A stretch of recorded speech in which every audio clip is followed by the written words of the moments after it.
is our global impact efforts. If you were here last week, you heard all about it, and we're going to continue that today as well as next week as well. And global impact is the way that we do missions here. Our mission is simple at Mountain Ridge. It's to bring people back to God. And the way that we do that through global impact is to care for the vulnerable and advance the gospel. And so we want to encourage you to be a part of that. You can actually take your global impact card, fill it out, and let us know how you're going to commit to be a partner with us as we live our life on mission as a church. If you're online and you want to give and be a part of that, just simply go to mountainridge.org/missions. It's also right there in the chat. Another great thing that we're doing here at Mountain Ridge is our Angel Tree. Angel Tree is a partnership that we have with an organization called Arms of Love. Arms of Love, they are providing Christmas for hundreds of kids all throughout the valley, and we want to be a part of that. There's two great ways that you can do that. First, if you would like a specific child, you can actually go to the lobby, to the Angel Tree table, and get a tag, and you can buy a gift for a specific child. Or you can actually take the Angel Tree card, and on the back side of that card, it lists different gifts that you can purchase. And the reason we ask you to do this is it's really simple. There are kids that will go into the foster care system between now and Christmas that are not on the list. They don't have a tag for their name, but we still want to be able to provide them Christmas. So I want to ask you, get one of these cards and provide Christmas for someone. And I've even got a bigger ask. What I want you to do is I actually want you to give one of these cards to a family member or a friend or a coworker and ask them to participate with you, to help with Angel Tree. It's a great way for us to love our community, to care for them, and to provide and meet a simple need. And then on December the 5th, it is our family Christmas party, and you can actually bring these back and celebrate with us. It's going to be huge. It's going to be amazing for you, your entire family, for your friends, our entire community. So I encourage you, come be a part of that. The last thing is this. Today, immediately after our second service at noon, is our Welcome to the Neighborhood. Welcome to the Neighborhood is a simple event that you can get to know us and we can get to know you. It's for those that have been checking us out, but they want to know just a little bit more about Mountain Ridge and they want to get to know us as a staff. So I want to encourage you, even if you didn't register, it's still not too late to come. We'd love to have you today. It's happening right in our lobby after the second service. Again, we're glad that you're joining us today. Let's continue to worship.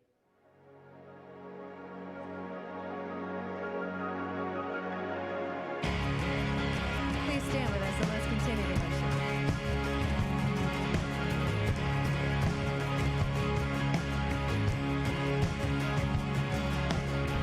When all I see is the battle, you see my victory.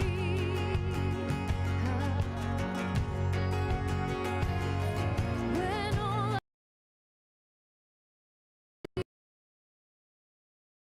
you see a mountain move.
shadows. You win every battle. Nothing can stand against the power of our God. An almighty fortress. You go before us. Nothing can stand against the power of our God. You shine in the shadows. You win every battle. Nothing can stand against the power of our God. An almighty fortress. You go before us. Nothing can stand against the power of our God. You shine in the shadows. You win every battle. Nothing can stand against the power of our God. So when I fight, I'll fight on my knees with my hands lifted high. Oh God, the battle belongs to you, and every fear I lay at your feet. I'll sing through the night. Oh God, the battle belongs to you. Oh God, the battle belongs to you.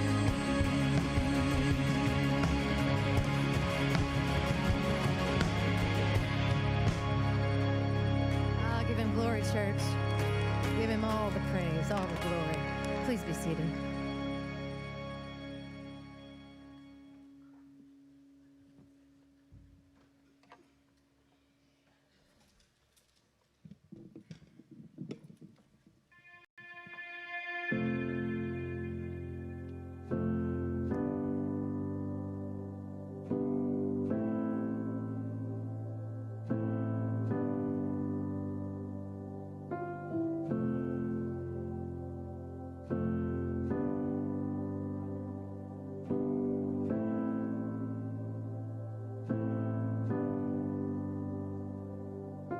One Mission es una organización de desarrollo comunitario que da la oportunidad a familias que viven en situación de pobreza extrema el que puedan tener una casa a cambio de que estas familias sirvan a su comunidad.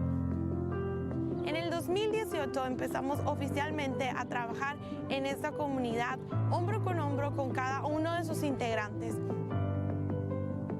Ahorita estamos en una feria de talleres productivos. Cada familia está en un stand donde está mostrando a la comunidad la forma en cómo pueden hacer horas de servicio comunitario para acreditar y poder tener acceso a una vivienda.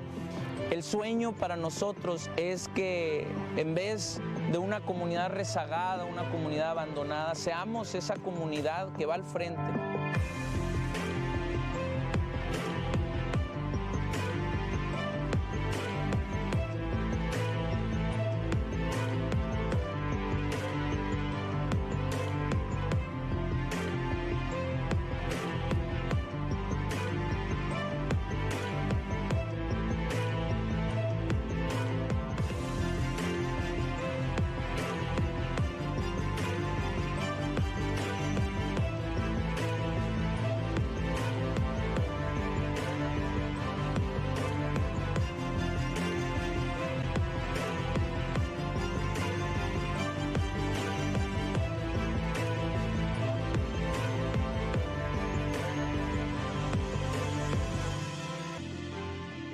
Hacemos que las personas tengan un desarrollo, aprendan un oficio, ellos puedan ser sustentables para sus propios hogares. Yo he sido beneficiada ya con una casa de One Mission, por lo cual pasamos por todo este proceso del área de talleres donde se nos ha dado el crecimiento tanto físico, emocional, espiritual. Testimonios donde dice que las pláticas de One Mission les ha servido como matrimonio, como familia. Hoy estamos aquí, ¿verdad?, haciendo esto realidad, un sueño realidad para todas nosotros. Y la finalidad es de empoderar a las familias, darles algo más útil para su vida, darles esa motivación para encontrar propósito. Yo creo que la podemos ver en paz, floreciendo, con calles limpias, calles bien hechas, con los niños divirtiéndose en los parques. Hay muchos retos en esta comunidad y no podemos solos. Es por eso que los invitamos a unirse, a ser parte, no solo económicamente, pero con tus manos, en la construcción de casas, también impartiendo algún taller.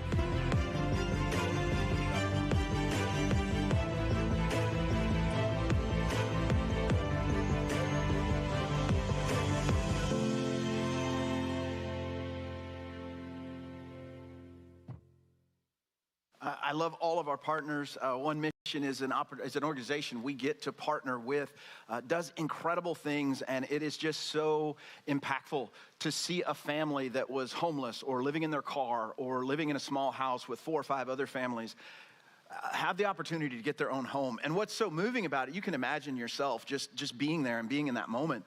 But we have opportunity to give them a Bible, to share faith with them, and they are already woven into a community. It is just a fantastic partnership that we have at Mountain Ridge Church as a way of having a global impact. And so we wanted to share that with you just so you could get a sense of it if you haven't gone on a trip. I had an opportunity to go on a trip a few years ago, and it just sticks out to me. It was pre-COVID, and it was just an incredible experience. As a matter of fact, Pastor Johnny came with us. He had only been with us for about 5 or 6 weeks at that point. And he came, and I'll be honest with you, I'm like, I don't know what kind of youth minister he's going to be, but we're going to find out if the boy wants to work or not. And he worked hard. He did a great job, and he's a good youth pastor, by the way, too. And the reason I bring that up is today's Johnny's birthday. So would you do me a quick favor and tell Johnny happy birthday? I won't tell you how old he is, but he's breached 30. So, you know, we're glad Johnny's part of our team, but we are very excited to be part of One Mission and have an opportunity to have an impact that way. And so you're going to continue to hear about partners that we work with, the work that you are doing as a church, impacting people in our city, in our region, and literally around the world. Now, before we dive into today, I got to make one correction, and I'll tell you why later, why Pastor Corey's not here today. He was really anxious, and he said, "Welcome to the neighborhood is today after church." It's not, so don't come looking for lunch today. It's next week. We're excited about having it, but we're not ready today. He had to pre-record that, and like I said, I'll share that with you in a little bit. But long story short, welcome to neighborhood next week. Hope you'll join us, all right? Hey, today the world is a different place. You know this. You've seen this. And one of the things that sticks out to me is when you ask kids, and we talked a little bit about this last week, when you ask kids what they want to be when they grow up. In my day, the answers were athlete, fireman, teacher, doctor, you know, kind of the standard stuff. Those were the answers. But the answers today tend to be, I want to be a YouTuber. I want to be a social media influencer. I want to kind of market a brand and have influence. And you hear that and you might think, you know, what is that? What is a social media influencer anyway? And if you're thinking that way, don't feel like you're the only one, because I read a story about a grandpa that went to his grandson's graduation. And he asked him, he said, I'm so proud of you. The grandpa helped kind of pay for college and make it happen. And he said, I'm so proud of you. You've worked so hard and you got great grades and you finished early, and just what's next for you? What are you planning on doing? And the grandson, he goes, well, during the week I model, on the weekends I'm DJing, and I signed a contract to be a social media influencer. And the grandpa kind of rubbed his chin and he said, well, don't feel bad. I was unemployed when I graduated too, so I get it, you know. It is something that there's real depth to this, though. And here's where this comes from. Because you're the same way. Your kids are the same way. Your grandkids are the same way if you have them. People are not interested in working hundreds of hours a month and thousands of hours a year and tens of thousands of hours over the next several decades for a job they don't feel like has meaning, just to make money. I mean, yes, they want to get paid, but something has kind of changed socially where we feel like if I'm going to do all that work and commit all that time, it needs to be to something that matters, that makes a difference. And it's not hard to figure out why social media influencer is one of those things, or YouTuber is one of those things, because there are certain celebrities, they can make a post on Instagram or do a TikTok video and kind of promote a brand and get up to $1 million a post. Okay, so it's like, well, that sounds like easy money. You know, I'll do that. You know, that sounds great. And before you kind of throw away the whole generation and think, oh, they're just crazy, it's not much different than when Michael Jordan said he'd wear Nikes and they paid him a ton of money to wear Nikes. It's the same thing, okay? So you can see why from that standpoint people might be interested, but the real power, the real reason people want to do this is because people that actually are prominent YouTubers and social media influencers, they can actually start and stop trends just by something they post, which is kind of, fashion and trendy and what's cool and what's not. But they actually have taken it further than that. And you may not agree with it, and you may not follow any of it, and you may not care at all about any of this stuff, but you need to understand that the rest of the world, for a lot of them, how they think, how they solve problems, what they value, and even what they believe, in many cases, is being framed and structured by what they're finding online. The TED Talks, the YouTube videos, the Instagram Reels that they are watching are wiring their brain to work a certain way. And you can see why somebody would say, hey, if I'm gonna invest my life in something, I wanna invest it in something that makes a difference. I wanna invest it in some place that I can make a lot of money. And let's be honest, I also wanna do it in a place where I don't have to work that hard, right? And so social media influencer is what I wanna be. I would tell you this, you, right now, where you are an influencer. And you may feel like, oh, no, I'm not. And, you kind of talked about this last week, but really, no, I mean it. I mean this with all the sincerity I can muster. If you're a follower of Jesus, you have city-level changing influence. And it's a good thing you do, because we need it. We need you. I was reading, as I was getting ready for today, from a pastor. His name is Martin Lloyd-Jones. And some of you, if you've been around Christianity and church a long time, you may know who he is. And he wrote way back in the 1950s. And so this is an older thing, an older guy.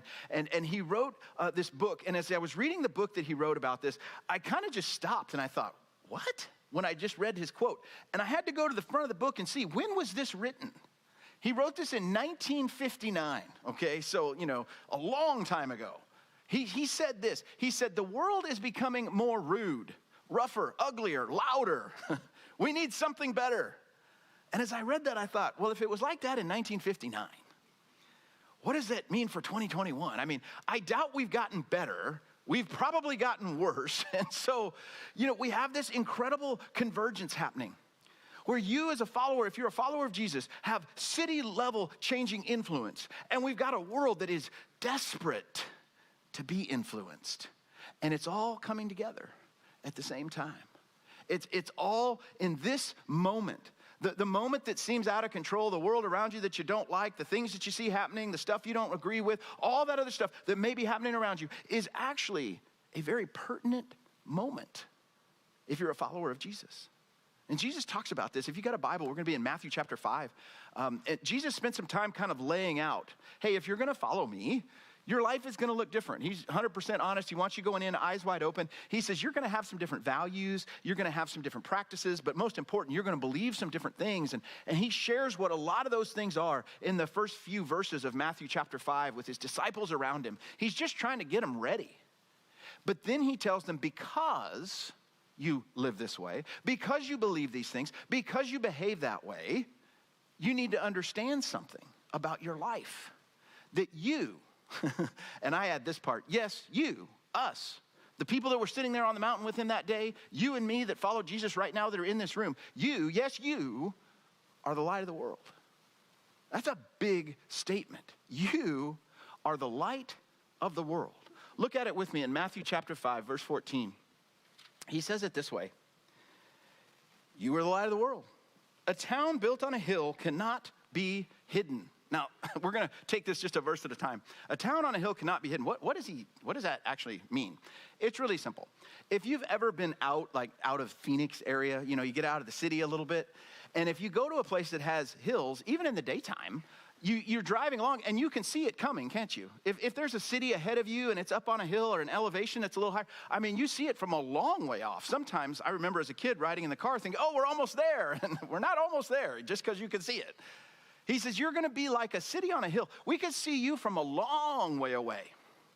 But even more than that, and some of you guys have experienced this, if you ever go camping or if you drive around at night or if you've taken some long drives in different parts of the country, at night when it's dark and a city is lit up, I mean, you can see it from miles and miles away. It's impossible to miss. And Jesus is in essence saying, you're the light of the world. You are, to put it in our terms, you are the person in the dark room with your cell phone flashlight on, right? I mean, you can't miss you. There's no way to miss you. You can't be unseen. Which I think kind of creates some questions. Because in a lot of ways, we might think that there are a lot of different lights in the world, right? There's a lot of things that make life better. Who are we to say, as followers of Jesus, and maybe even who is Jesus to say that we are lights? We tend to think the world is constantly getting better, right? I mean, science keeps making improvements and discovering things and finding things out that are amazing and that blow us away. Technology keeps taking leaps and leaps forward. I mean, if you could tell your 20-year-old self, look at the stuff we can do today, look what I can do with my phone, you wouldn't believe it. You'd be like, no, that's not possible. You can't do that. I mean, technology just goes crazy. And even governments, and if you don't study history, you may not know this, but if you look around, not every government in the world is a good government, but the quality of life, the freedoms that people have are probably better at this point in history than they've ever been. And that's not to say that people don't live in bad situations. They absolutely do. But on the whole, it's probably never been better than it is right now. And so we tend to think that we're getting better, that we have all of these bright lights shining around us that are making our life good and making our life better. But the problem is, we're not. We're not getting better. No matter how many advances we make, we still have a heart problem. No matter how far science goes, no matter how many technological things, no matter how good government gets, we still have a heart problem. And I can prove it to you. I wish I couldn't, but I can prove it to you. Do you still run into people that are prideful? Do you still run into people that are grabbing and grasping at all kinds of things? Do you still run into people that are willing to take advantage of others? Do you still run into people that just have a hardness about them, that have a selfishness about them, that they could care less about what anybody else thinks? They're demanding their rights and they're going to have their way. Do you still run into those folks? If so, I would say it's just evidence that we have a heart problem. And that no matter how many scientific discoveries we make, no matter how much technological progress we make, no matter how good or bad the governments that we have in the world are, they can't fix it. Only Jesus can. Jesus is the only one that can fix a heart problem. No policy change, no law, no medication, none of those things are ever going to change a heart.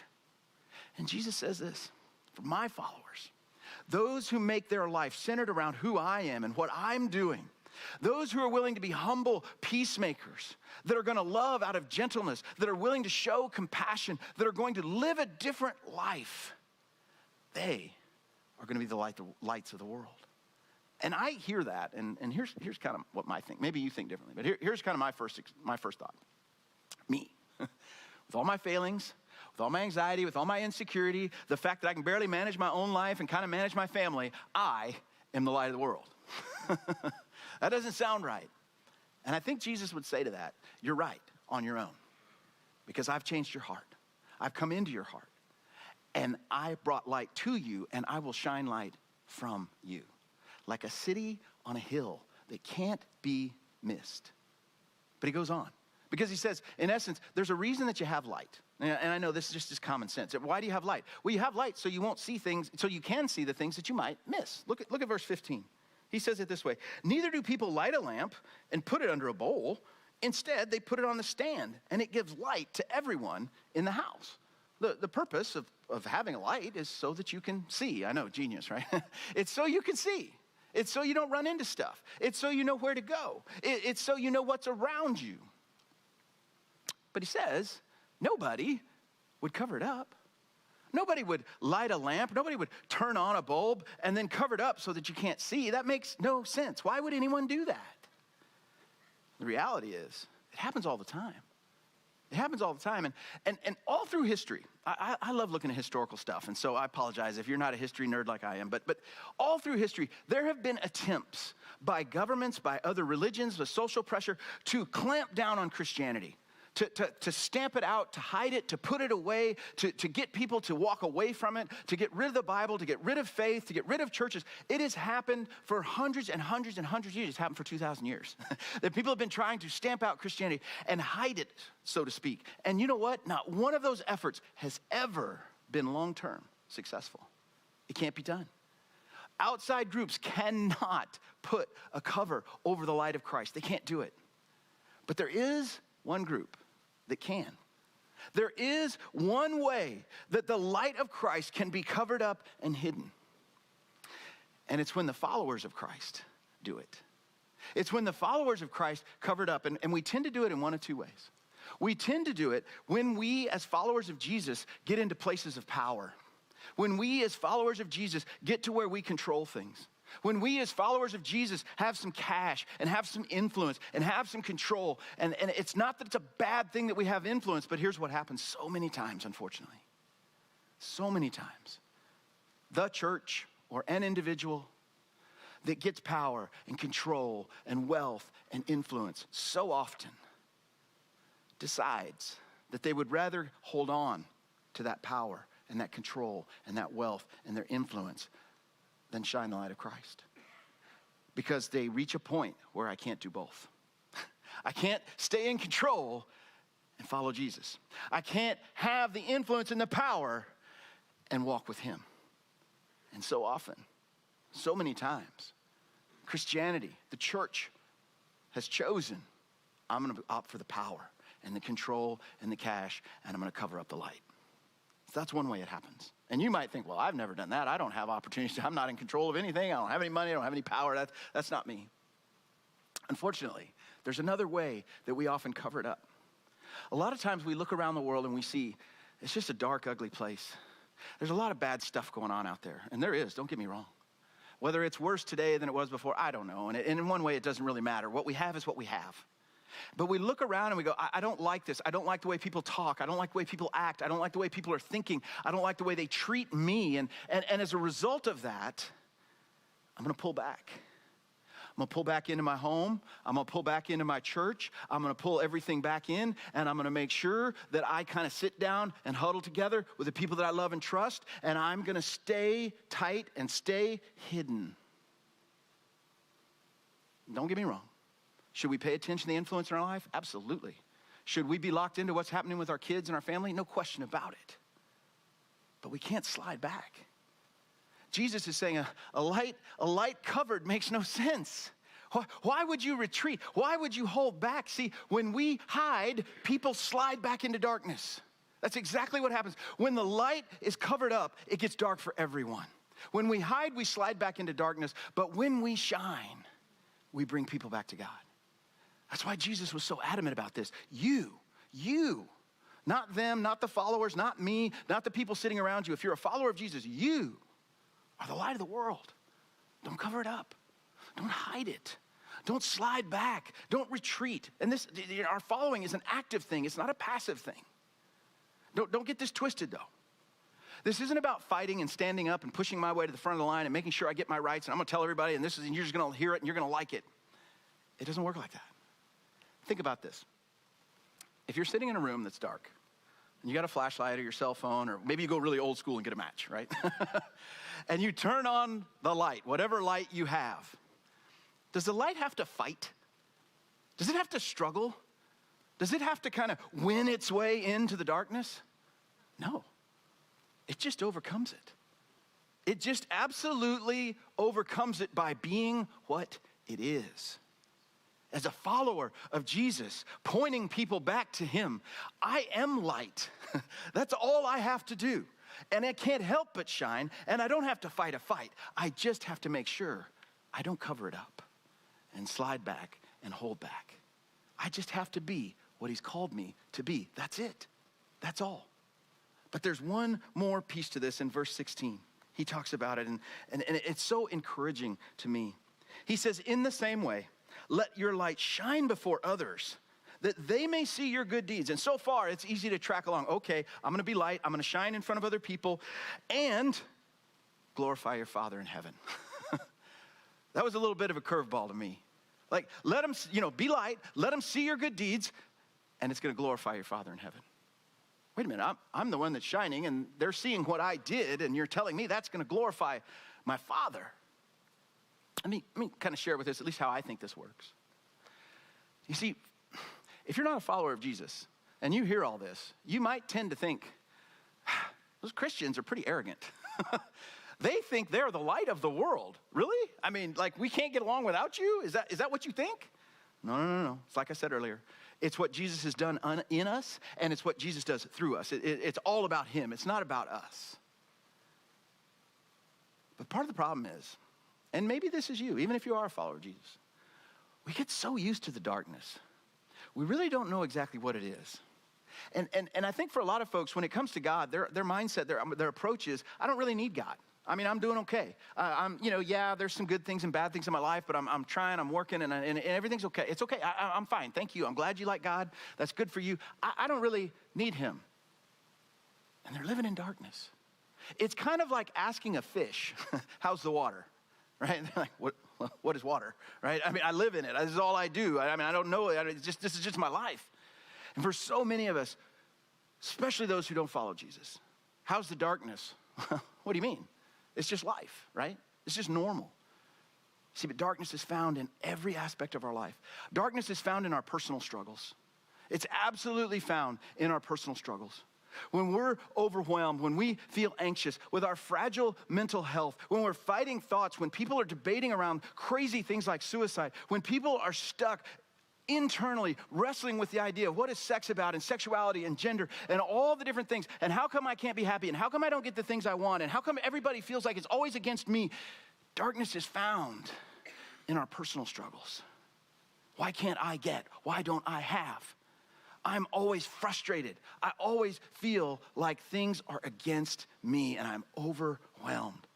Darkness is found in our personal struggles. Darkness is also found in our relationship and family struggles. When parents won't talk to kids anymore, or kids won't talk to parents, that's darkness.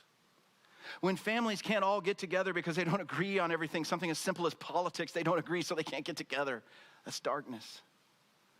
When single people feel like if they don't get married, they're never going to be whole, that's darkness.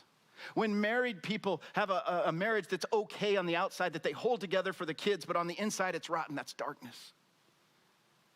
See, it shows up in all of these places. Darkness also shows up in our social struggles, in the things that we as a society struggle with. Darkness shows up in racism. Darkness shows up in greed. Darkness shows up in canceling people and not being able to be friends with someone that doesn't agree with me. Darkness shows up when we choose hate. Darkness shows up when we devalue and demean people, when we're rude to them, and when we talk down to them and talk down about them and use expletive-laced monologues to put somebody in their place. That's darkness. Darkness also shows up in our national struggles. Countries are fighting other countries and people are literally dying and being run out of their homes and fleeing for their lives. That's darkness.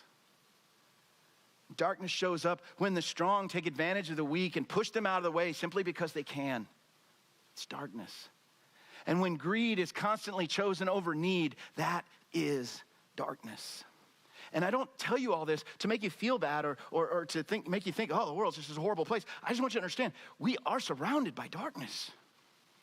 That's why light is so desperately needed.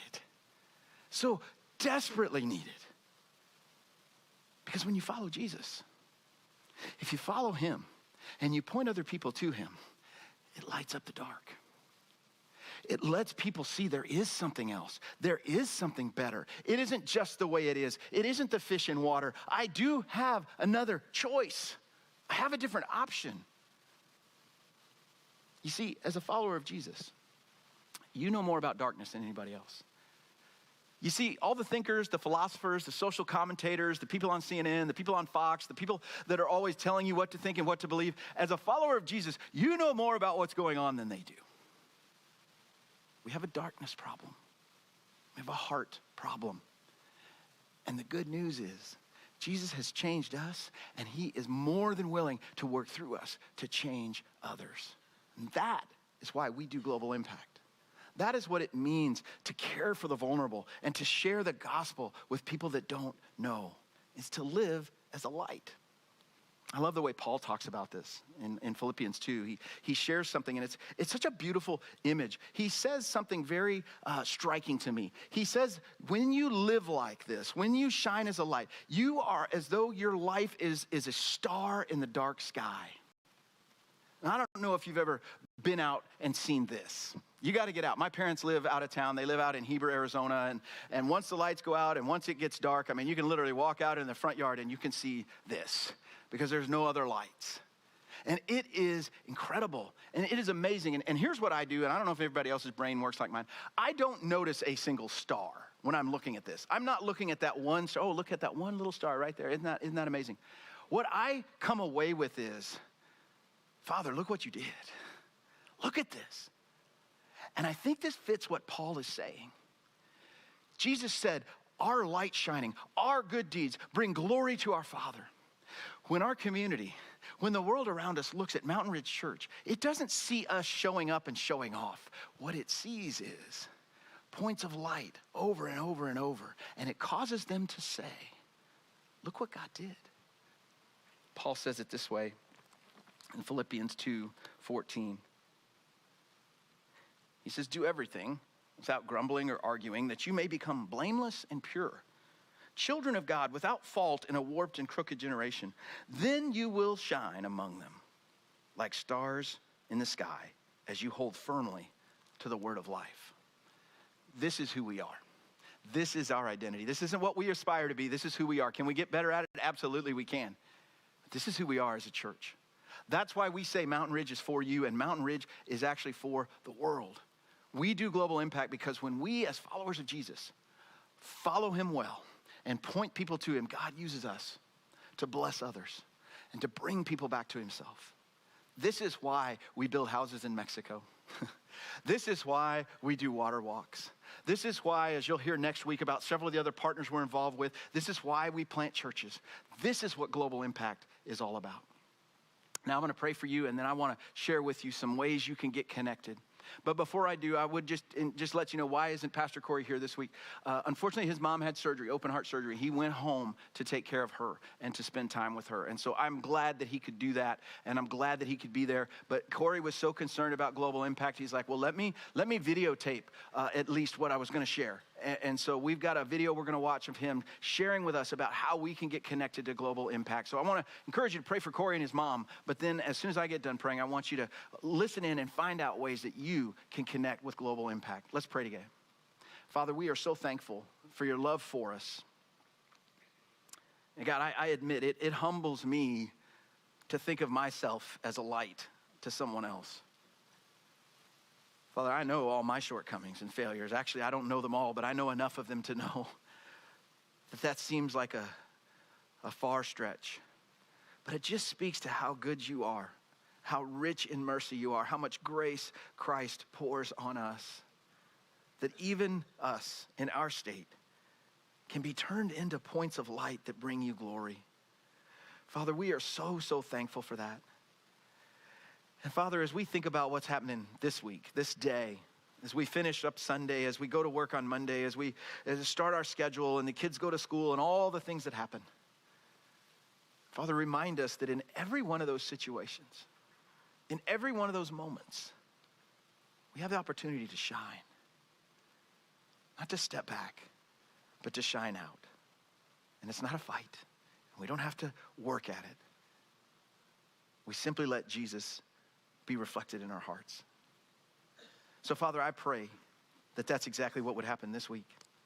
For all of those at Mountain Ridge that know you, that claim to follow Jesus, that they would be light in the darkness this week. And we ask these things in Jesus' name. Amen.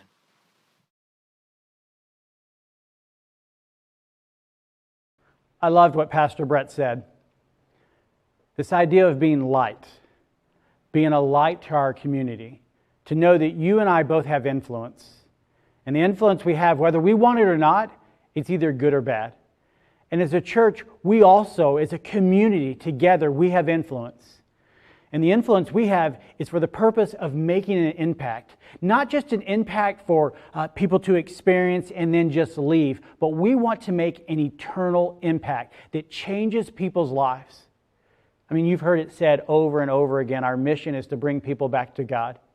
And we want to do that by caring for the vulnerable and advancing the gospel. We want to be a light in a dark world.